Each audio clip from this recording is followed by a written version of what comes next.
Hai sahabat Beni, kalian pernah ngebayangin gak sih gimana jadinya kalau orang lain bisa dengan bebas ngambil barang yang kita miliki?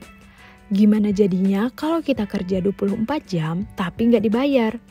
Atau gimana rasanya kalau hidup kita terus merasa terancam?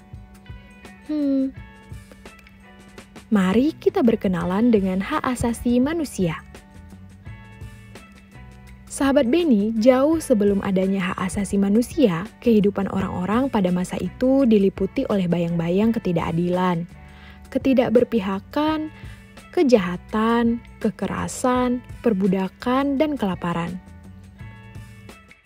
Kelompok yang kuat secara fisik atau kaya secara materi dapat mendikte kehidupan orang-orang yang lemah dan miskin dengan kehendak pribadi mereka, seperti mempekerjakan 24 jam tanpa dibayar, merampas barang pribadi, bahkan sampai memperjualbelikan manusia.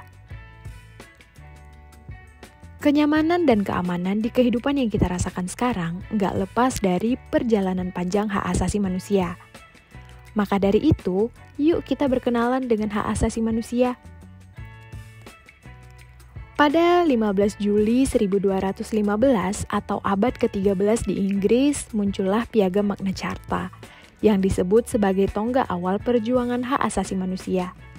Selain itu, Deklarasi Kemerdekaan Amerika Serikat pada 4 Juli 1776 juga menyatakan bahwa manusia diciptakan sama dan sederajat oleh penciptanya. Semua manusia dianugerahi hak hidup, kemerdekaan, kebebasan yang tidak dapat dicabut oleh siapapun. Kemudian pada tahun 1947, UNESCO membentuk sebuah komite yang dipimpin oleh para intelektual, filsuf, dan ilmuwan politik untuk memfasilitasi penyusunan Universal Declaration of Human Rights. Pada 10 Desember 1948, PBB mengesahkan Universal Declaration of Human Rights yang berisi 30 pasal untuk melindungi setiap individu di seluruh negara atas hak asasi manusia. Apa aja 30 pasal HAM itu?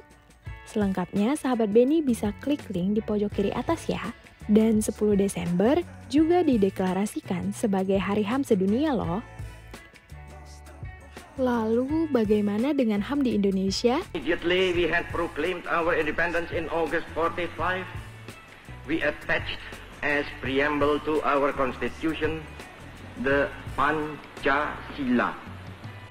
Dalam perjalanan sejarah negara Indonesia, perlindungan terhadap hak asasi manusia mengalami kemajuan, seperti dibentuknya Komnas HAM dan diwujudkannya dalam Undang-Undang Republik Indonesia Nomor 39 Tahun 1999 tentang hak asasi manusia, yang menyebutkan bahwa hak asasi manusia adalah seperangkat hak yang melekat pada hakikat dan keberadaan manusia sebagai makhluk Tuhan Yang Maha Esa dan merupakan anugerahnya yang wajib dihormati, dijunjung tinggi, dan dilindungi oleh negara, hukum, pemerintah, dan setiap orang demi kehormatan serta perlindungan harkat dan martabat manusia.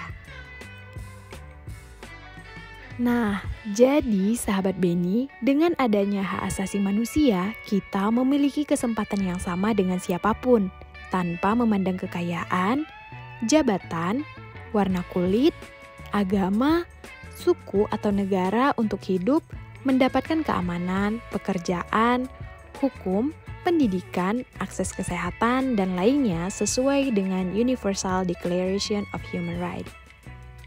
Lalu, siapa yang punya kewajiban untuk memenuhi hak asasi kita?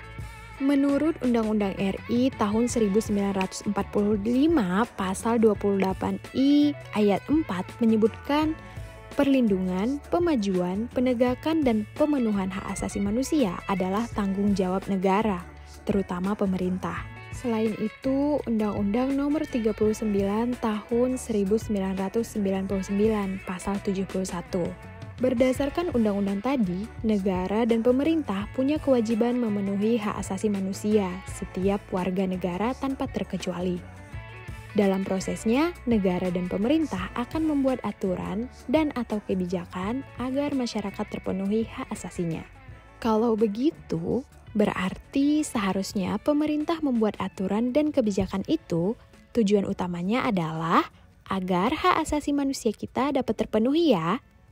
Gimana menurut kalian? Apakah aturan dan kebijakan yang pemerintah buat sudah memenuhi hak asasi manusia?